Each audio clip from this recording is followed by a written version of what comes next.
โกกซ้ำลายมิดปานาจิโกกซ้ำลาย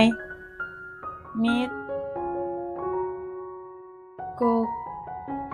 Kok lonsum adab Hi, Khomjari Myambu, Myam Ngasigi video sidi yam important oiba video ama oidoi kaigino bu akoi se huje Assam government na akoi gi kasa Assam gi district mari khakta Meitei lon se associate official language oina lauthokre ba ko district mari se kaino ha gadi Kachar, Hailakandi, Karimganj aduga Hojai ne ba ko akoi je Meitei lon se am important oire ba ko aduga ama khakna mu cabinet meeting da moina decide tawgre that akoi gi Meitei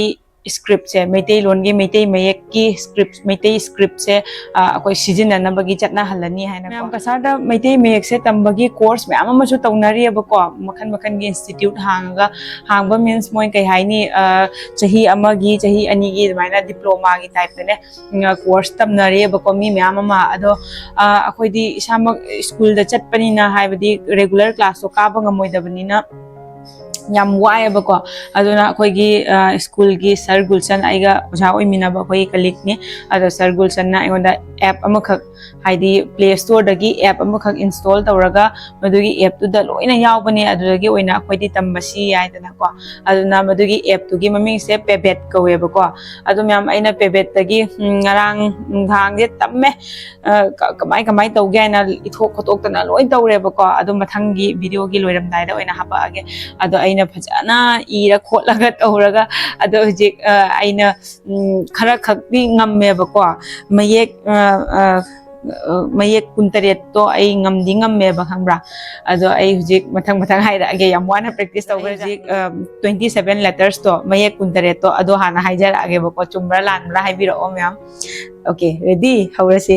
ko 27 khakni duna ai se continue count tawraga sida lakba 27 oeba mising thido ine ba ko ade amka tawrasi myam tardi kok sam lai mit pa na chil til khau ngau thau wai yang huk un i pham atia gok jam rai ba jil dil ngau dhau bam chuma ba myam ai kang ne bo ki bam yaw re ai chini chum me lai ra khang ne yam wa da ne si chi bha pu ra ja ne ado ai I badi hai re ba ko okay myam ka muk tok si se pendri ga hara age kok sam lai mit pa na chil til khau ngau thau wai yang huk un i pham atia gok jam rai ba jil dil ngau dhau bam chuma mane myam ai si 27 je hai re ba ko aduga I basi sune mayek se I basi ai phatyam practice tawre ekta khata ai copy si da practice tawre ba ko aduga ai hujik complete kya khak ngam me hai tia bo ngam me ba ko kok sam lai mit pa na chil til khau ngau thau wai yang huk un I pham atia bo ngam me ba ado ai I raga mu yeng hala ge myam yeng ni da si yo ne haura ge ko myam adu tardi kok sam lai mit pa na chil til khau ngau thau wai yang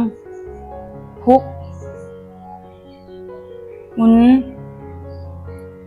I pham atia I basi khatang soi do kare sumai I gadam man nam chuma ba yong ai gi se ai di sija do re harau bana sija re yong mam chumi bram tang yeng biu sa ina I re se sina muhaijar age ai kok sam lai mit pa na chil til khau ngau thau wai yang huk un I pham atia adu makha da atia je smai ye fai shoi do ke bada sida I re adu si chumma ba yang ba myam ai amta khang de ko ai di zero ni na yam wana tamjari jatni ado lon sum mayek haina so makak leyebako aduiduna mathang mathang daraga tamake starting ahan bagi mayek se hana phado againa isi tawini isi tawdi tawre bako 16 kak sidi iba loire ado aina soiba nga mayaw bata su mayamna dum sum thopira o aidi kya haitabani na ko se ai starting ahan batam jabne bako 16 kak se ai phajan ngamme ama ani ahum mari manga taruk tare nipan mapan tara tram trai doi tram le tram mi tranga tra tuk tra time pan time pan ni ne ngam trai pan ne bako mayek trai pan khak se ai haire huji complete ado khang de ne kamai tau doi no adu myam ta tak pi ro ko soi ba ngam ba yaw ba tar di sida lai re ado ai mathang complete 27 du mak loi i ba lo ra mathang gi video da thangla ani duga ama ani gumba degi di atai chaitap mayek ama sing do adu chu loina ai tawak to bane mathang ado ai si se amtang yengune ma'am अदुदे हुजिक पेबेट हाइबा application सी मतंग दा मतेम तंग पंजरम के आई स्क्रीन की साइट तसु लोइना थोखलम गे बको कमाय कमाय तौदना सिगी एप्लीकेशन से वर्क तौयेना तो मागी ईबगी वीडियो का थोखलकने बको अद लोइना अज फजना यावी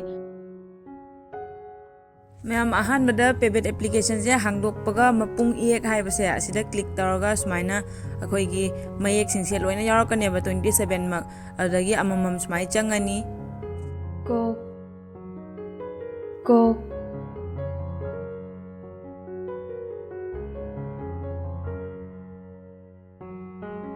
सम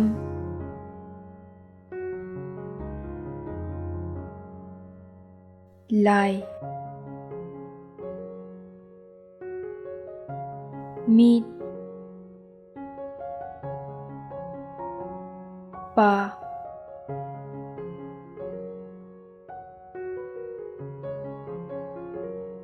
ना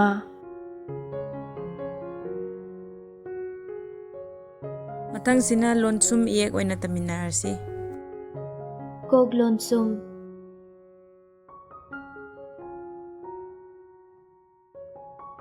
लाई लोनसुम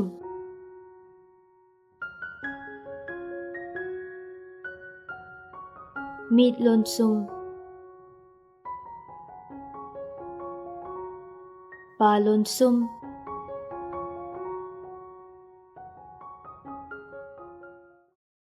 असिना चैतप येक ने मैम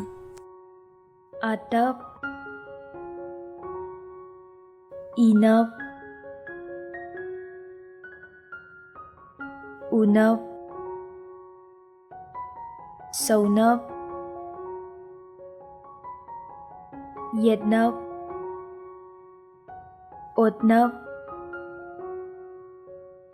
चैनप नुंग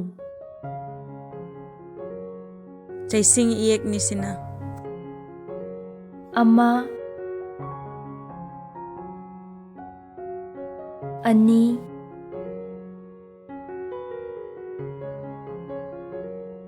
अहुम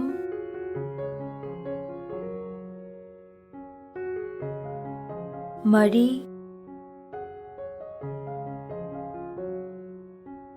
मंगा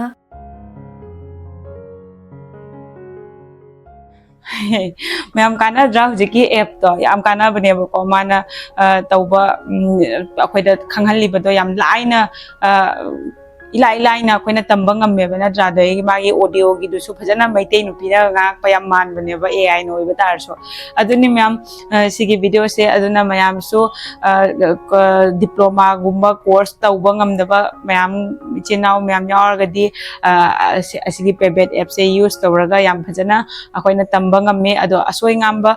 हाइबदी पाबा खोटपा स्पेलिंग से चुम्ब्रा लानब्रा हाइबदो आइना खंगदबा तारसो आइगी यूट्यूब से इचिना नाव याम अमा लेबनिना आइना सुम यूट्यूब दा हंगा अनि अदुगा कमेंट सेक्शन दरा कमाइना नो खंगदे आइसो अदुम हेल्प तोबिरो अदुगा आई सत सत तमजनिंगे बको ओ मकी नुंगसु नुंगाइते मैते ओरगा अखोइगी सागी एक लई लेना हाइता बाय से नत्रा अद नान दे थी बसे कमाइ थी दोइनो ए कोक माउ लेरमिने अदो thanks to sir Gulshan AI पेबेट एप से फंगबदगी ए नुंगाइ बन लोयरेबा को जिक तम्मे अदुगा यूट्यूब की इजे नाउ सिंग स्पेशली ए ngasa हाइजागिबदो ए मणिपुर की इजे नाउ सिंग याबि बतारगदी प्लीज प्लीज प्लीज आई असोइबा ngam याव तार सब तक चुंथोकपिरउ अदुगा हें कोना रीडिंग का पाबा मतमदे स्पेलिंग का अलो लुबा तोखलक मतमदा आई सोइरसु जुम हांगाकेबको मैम चुंथोकपिरउ असिनि मैम masiगी video se myam mata se loisanjarage aduga myam da sigi video se kana biba targadi